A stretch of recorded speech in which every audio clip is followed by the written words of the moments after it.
Seria possível acreditar que uma igreja cristã fosse formada por zumbis? Seja muito bem-vindo ao meu canal. Se você não me conhece, eu me chamo Carlos Bernardo e aqui nós estamos desenvolvendo a salvação.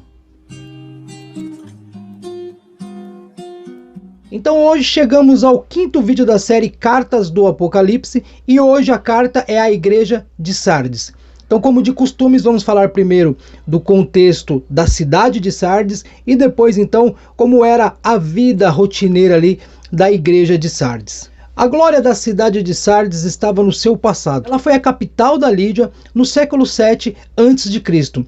E ela teve o seu melhor tempo, o seu período áureo, no período onde o rei Crespo governou então aquela cidade. Sardes foi uma cidade magnífica para o seu tempo. Ela foi construída no alto de uma colina e toda murada ao seu redor. E os seus precipícios muito íngremes impediam qualquer tipo de escalada. Os seus soldados, os seus habitantes, o exército daquela cidade diziam que nunca cairiam por um ataque. E de certo foi verdade. A cidade de Sardes nunca perdeu uma guerra num confronto direto, já pela dificuldade de subir então e alcançar ali a cidade para ser tomada. Isso fazia com que os seus habitantes, tanto as pessoas civis como os seus soldados, fossem orgulhosos, arrogantes e autoconfiantes pela fortaleza que eles tinham ali planejado. Mas nem sempre foi assim. Por volta do ano 529 a.C., a cidade caiu na mão do rei Ciro da Pérsia, aonde encontrou ali uma única brecha, um único buraco para invadir a cidade. E eles aproveitaram para ir no momento em que os soldados estavam dormindo. E também mais tarde, no ano de 218 a.C., o rei Antíoco Epifânio dominou a cidade da mesma forma. A cidade foi reconstruída no período de Alexandre Magno e dedicada à deusa Cibele, identificada como Artemis, a deusa grega. E essa divindade era então a padroeira ali da cidade. E acreditava-se a ela que ela tinha o poder de ressuscitar ou dar vida aos mortos. Já no ano 17 depois de Cristo, essa cidade foi parcialmente destruída pelo terremoto, depois reconstruída pelo imperador Tibério. Quando João escreveu essa carta, Sardes era uma cidade muito rica, mas também muito degenerada. Os seus habitantes ali se entregavam ao prazer e à luxúria, e a igreja não ficava a par disso. Ao invés de influenciar, sofria a influência e os maus costumes daquela cidade. Vamos então ler aquilo que João escreveu na carta da igreja para Sardes. Diz assim na tradução NVI: Ao anjo da igreja em Sardes escreva: Estas são as palavras daquele que tem os 7 Espíritos de Deus e as 7 estrelas. Conheço as suas obras. Você tem fama de estar vivo, mas está morto. Esteja atento. Fortaleça o que restava para morrer, pois não achei as suas obras perfeitas aos olhos do meu Deus. Lembre-se, portanto, de que vocês receberam e ouviram. Obedeça e arrependa-se. Mas, se você não estiver atento, virei como um ladrão, e você não saberá a hora que eu virei contra você. No entanto, você tem aí em Sardes uns poucos que não se contaminaram as suas vestes. Eles andarão comigo, vestidos de branco, pois são dignos. O vencedor será igualmente vestido de branco, e jamais apagarei o seu nome do livro da vida, mas reconhecerei diante do meu Pai e dos seus anjos. Aquele que tem ouvidos, ouça o que o Espírito diz às igrejas. Bom, vamos falar um pouco aí da igreja de Sardes, então. Era uma igreja que tinha fama, mas não tinha vida. Era uma igreja que tinha desempenho, mas não tinha integridade. Era uma igreja que tinha obras, mas não tinha dignidade. Esse era o retrospecto daquela igreja.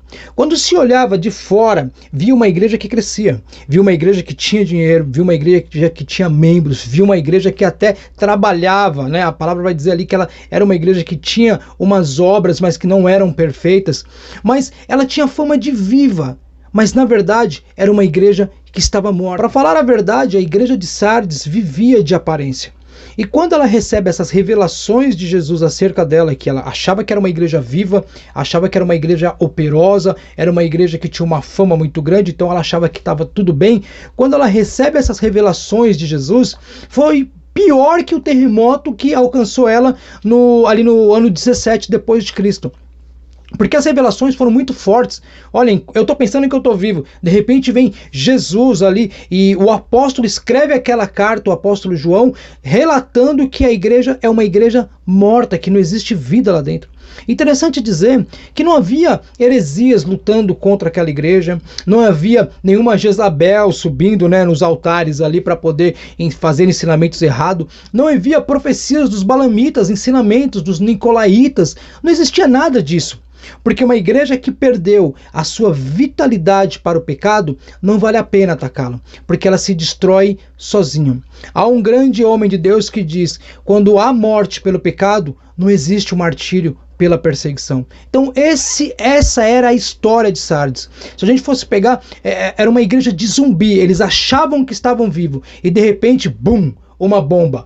Jesus diz: vocês estão mortos. Esses eram os motivos aí das queixas de Jesus para aquela igreja. E ele ainda disse mais: tem alguns aí que estão para morrer. É necessário que vocês se reavivem, que vocês busquem esse avivamento, porque uns já morreram, uns já estão aí uma galera meio zumbi, e a outra está prestes a morrer. E aí Jesus deixa um ensinamento. Jesus é muito poderoso, quando ele é muito misericordioso, na verdade, porque ele vai dizer: lembrem-se do que vocês aprenderam. Então Jesus está mandando voltar lá atrás, nos ensinamentos dos apóstolos, na vida cotidiana cristã, a separação do mundo. Sardes perdeu isso. Sardes já tinha se envolvido demais ali com a grana, com a promiscuidade, com a lascívia da cidade. Então Jesus falou: para aqui e volta lá atrás, aonde vocês se perderam. Volta lá o que vocês aprenderam lá atrás, o que é uma vida cristã. Porque só através da palavra de Deus vocês conseguirão então vencer esse pecado. Então olha como que Jesus trabalha ali no meio daquela igreja. Ele adverte, sim, ele fala a realidade na cara ali daqueles irmãos, mas também diz: voltem lá atrás. Lembre-se, porque esse é o caminho, vocês retomarem a vida cristã. É muito interessante a gente destacar aqui também que você lembra no começo que eu disse que a cidade foi destruída ali pelo um terremoto e tal, e quando eles reconstruíram a cidade, eles deram aquela cidade a uma padroeira, né, a deusa Cibele, e também na Grécia chamada de Artemis, e foi acreditado a ela o quê? Que ela tinha o poder de ressuscitar os mortos. Então Jesus ele fala bem claro para eles: vocês estão mortos, pensam que estão vivos. Só que na cidade havia uma padroeira que, na crendice deles, ela dava vida. E Jesus estava mostrando: a cidade prega que essa deusa aí, essa divindade, ela traz as pessoas à vida. Mas eu estou dizendo, o que traz a vida é realmente a palavra, a minha palavra. Voltem lá atrás. É muito interessante, né, esse joguinho que Jesus faz. Porque quando ele fala que eu virei como um ladrão, a cidade estava autoprotegida. Lembra que eu disse que eles eram arrogantes, presunçosos, que eram aquelas pessoas autoconfiantes, porque olha, ninguém vai tomar a nossa cidade, porque é difícil escalar aqui. Mas o que houve? Alguns anos atrás, 529, depois de uma outra data, eles tomaram então a cidade por brecha. E Jesus falou: eu virei como um ladrão.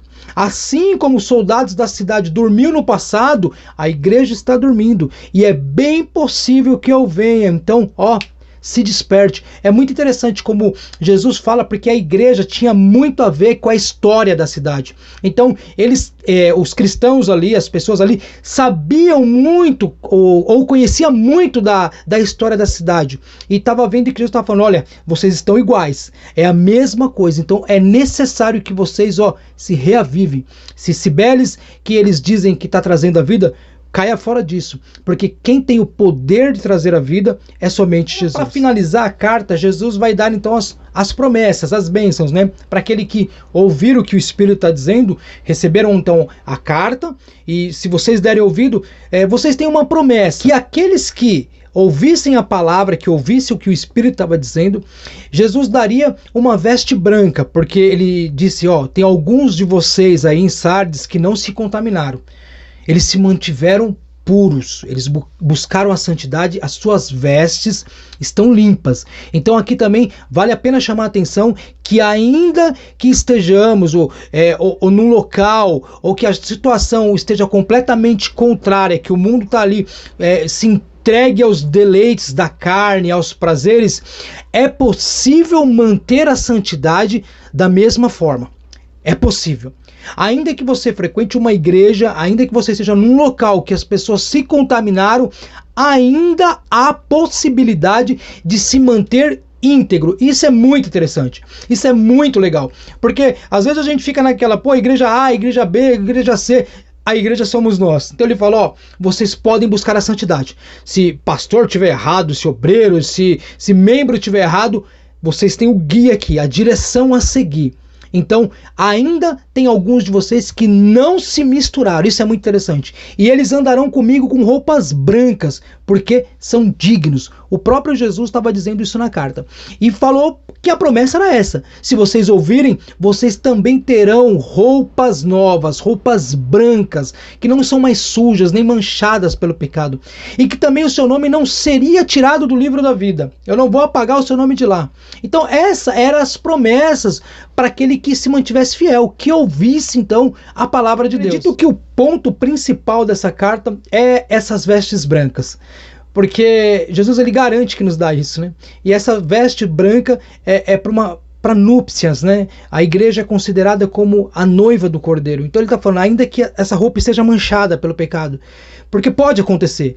O pecado na vida do cristão, ela tem que ser um deslize, né? Pode acontecer isso. E se caso aconteça, ouça, retorne atrás, olha o que vocês aprenderam, volte a esses ensinamentos. Então ele garante uma nova roupa, umas vestes brancas, para que a gente possa participar ali da festa do Cordeiro. Eu acredito que essa então é o resumo dessa carta, da carta da igreja de Sardes. É muito interessante saber o contexto da cidade, o contexto histórico ali daquelas pessoas, e depois ver o que Jesus faz, como ele compara a igreja com a cidade, e mostra para eles o erro, e também mostra com misericórdia, apontando o caminho para a pureza. Se a gente fosse resumir, ou melhor, eu vou resumir aqui essas vestes brancas, que é a sem santidade. A Bíblia diz que sem santidade ninguém verá Deus. Então eu acredito que esse é o resumo aí da cidade, a carta de Sardes.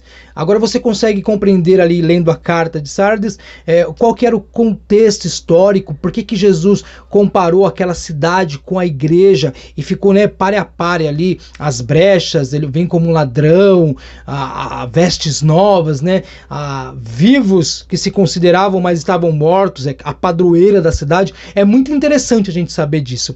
Então esse foi o resumo. Semana que vem a gente tem mais vídeos, eu gostaria que você acompanhasse, e eu gostaria que, se você está gostando dos nossos conteúdos, que você curtisse as nossas publicações, que você se inscrevesse no nosso canal, e que você também divulgasse, né, esse nosso canal, para a gente crescer cada vez mais na fé e desenvolver mais a salvação. Que Deus abençoe a todos, até uma próxima semana. Segunda-feira tem mais um vídeo, tem mais uma edição. Que Deus abençoe, tchau, fique na benção, tchau, tchau e tchau.